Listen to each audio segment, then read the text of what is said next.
Well, I've done it now. I went and got another cabinet. This is actually the cheapest cabinet I've picked up. This is only $100 off Facebook Marketplace. So not too bad for a Time Pilot. All the side art is really faded on it. Like this is the right side or the left side here. I go to the right side, it's just as bad. It's all super faded. That's barely even green. It's turned more into like a teal. And the purple or dark red shits aren't purple or red anymore. Front's just the same here.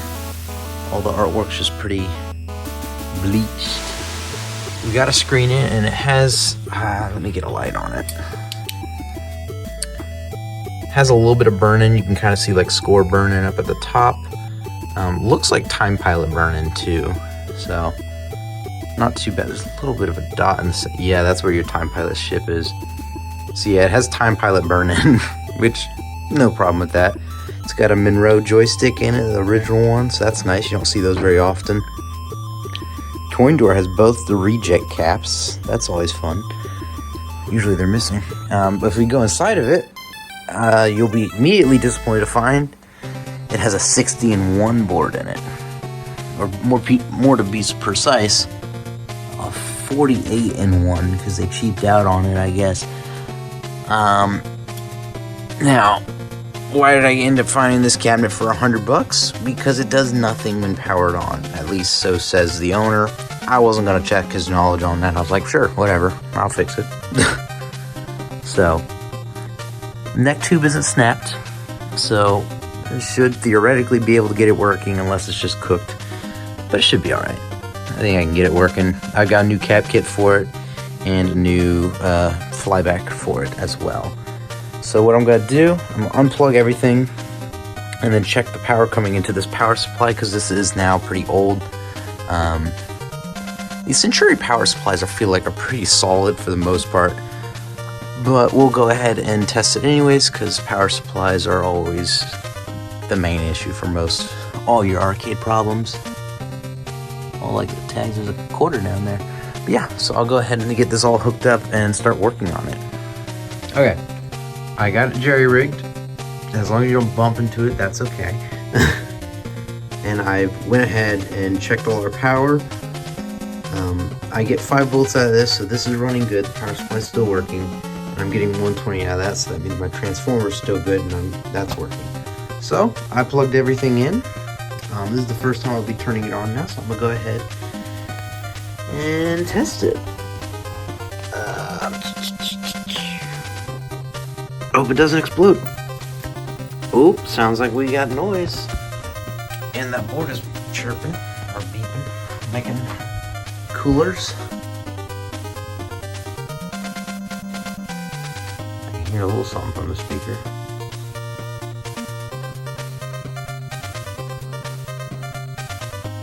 If I remember correctly, he told me it takes a while to warm up. Either that sound chip on there is busted, because I think oh, there we go. Okay, this screen needs some help. Also, our controls don't seem to be controlling. Yeah, that screen looks awful.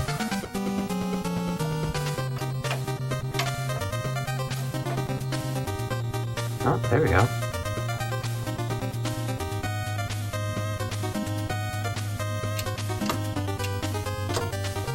Oh, it plays.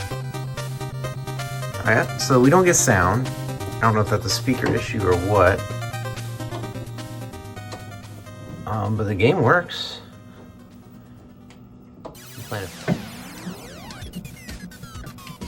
Ladybug's a good one. I wonder if it has Time Pilot on it. There we go. Hey, that looks pretty good. Background doesn't though. I'm pretty sure that's supposed to be like a cyan, ain't it?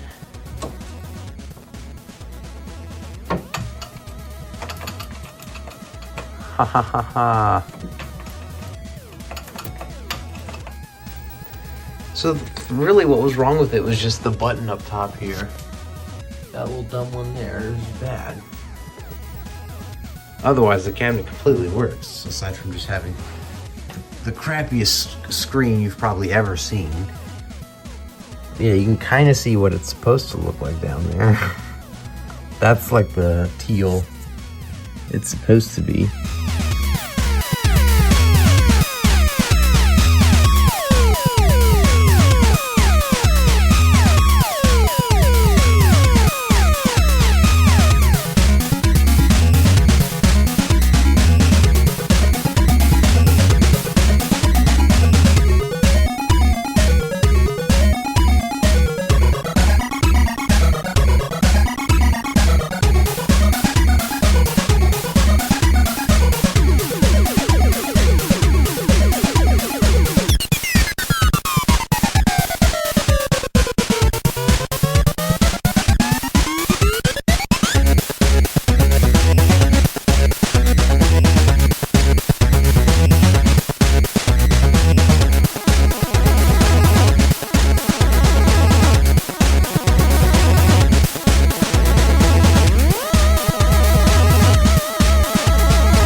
Okay, I've got kind of a mess on my bench, but it's finally recapped.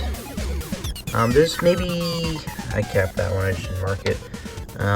There's that one, the big boy, and I believe this little one, this one here. These did not get replaced because I accidentally bought the wrong microfarad capacitors, but that's okay. The majority of them got replaced, and most of the big ones, aside from that one on the horizontal, which bothers me. But the rest of the problematic ones, those all got replaced.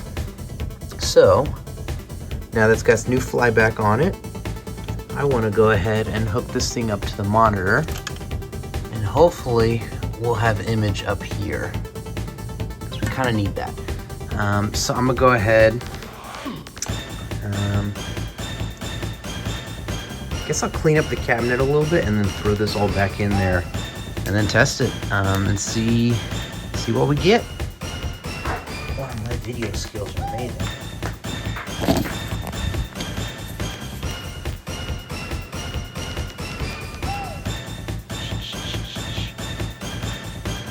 Well, it's definitely out of focus.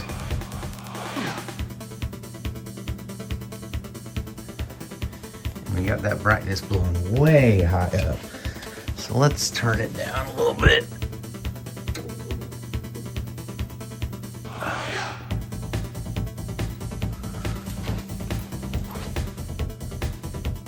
Ooh, that looks good. Honestly, focus isn't that bad either. We could tune it in a little sharper. Yeah, it can definitely be slightly sharper.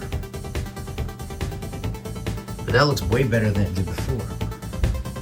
Let's finalizing. Hold on, let's just wait till the screen pops up on it. Hey, that's not half bad. That burn-in is awful, but you got a tinted screen, so you're not gonna notice it too bad. Let's play.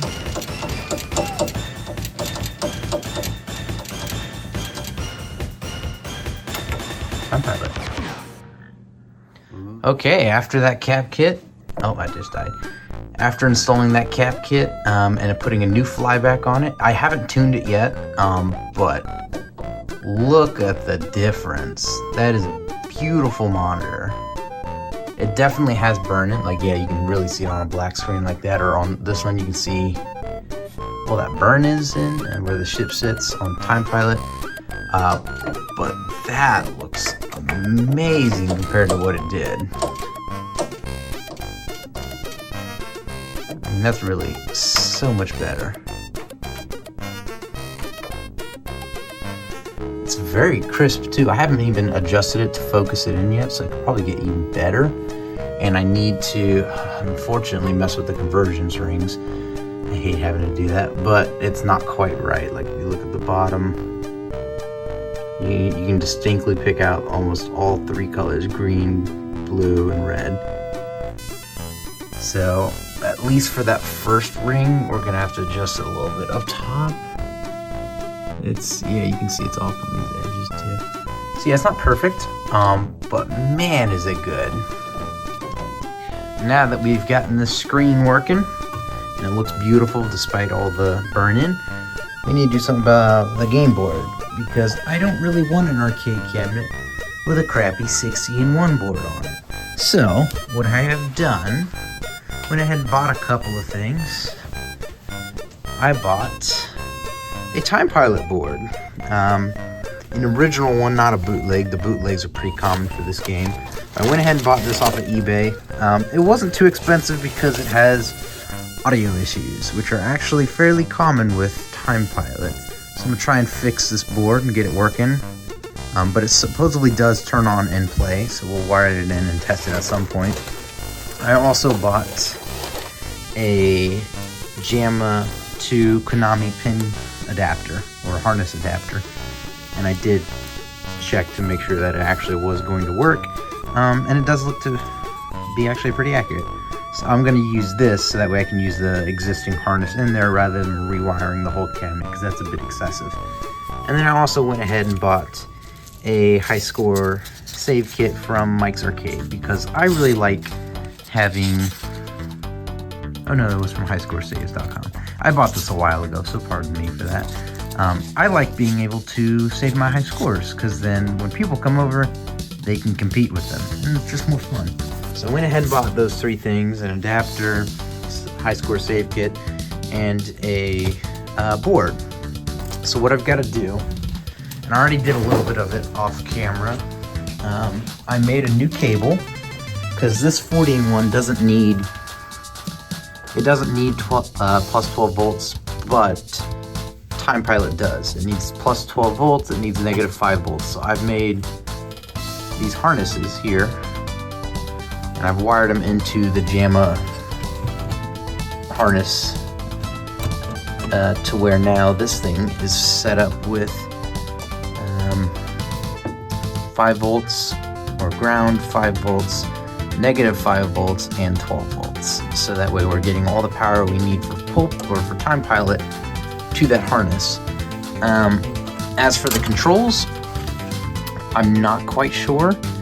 What I may have to end up doing is pulling out some of these connectors and swapping them around just to get the controls right, but we'll test it when we get hooked up on there. Okay, I've got the game board in the cabinet. I checked, not all the wiring, but I checked the voltage wiring. So where my 12 volts comes in, my negative 5, my plus 5 volts, ground, and all that. I made sure those were all good, and they are. Should be okay. Connector's not backwards. So I think we're about ready to power this on. I did notice there's some swollen capacitors. This one here is corroding a little bit on those legs, and it's fat. You can see it's puffing out at the bottom there. So this capacitor is most definitely bad, and I know that this board has audio issues, so I do have replacement capacitors for it. But I think we're ready to plug it in. Let me plug in my video, because that's missing. Let me set this down. Plug in those video lines, and then I'm going to plug in the cabinet itself. And let's hope for the best. No indicator lights, and I don't have a speaker in this cabinet yet, so let's hope it's not dying. Let's hope it's not dying. We got garbled video. Yeah, it's something. it's something. Let me check my voltages, make sure real quick. Okay, I think actually that crap on screen, it goes from being blue to being black, and that is characteristic of the demo screen. So I think actually my horizontal sync is out. So let me try this. Let me put down the camera. Let me just adjust that back here. So it should be the horizontal. Okay. That is the absolute best I've been able to manage to tune this TV to, or the screen. It works. The image comes up. It's just it's not quite right. It's going off the screen, and I can't tune it out. If I try and move the screen up, I lose it. It goes out of frequency. If I go down, same thing happens. This is the best I've been able to get it to look. And it's working now. Sorry, it's in cocktail mode. I need to swap around some of the dip switches. But it works. I did find out when I turn our audio down, we do have a little bit of buzzing. You can hear that. So I'm gonna go ahead and replace some of the capacitors on the board, and hopefully that'll fix it, because I did get some new capacitors in. And then I need to center up the screen a little more, pull it this way. And then I need to adjust our horizontal coil, because it's a little squished. But otherwise, I mean, I can adjust it onto the center of the screen now. They have two positive sync terminals and 2 negative sync terminals, which are these 2 up here. And because the 61s display negative, they put their horizontal sync on the negative terminals, which makes sense. But the Time Pilot boards, the original ones, display in negative or in positive. So I had to punch out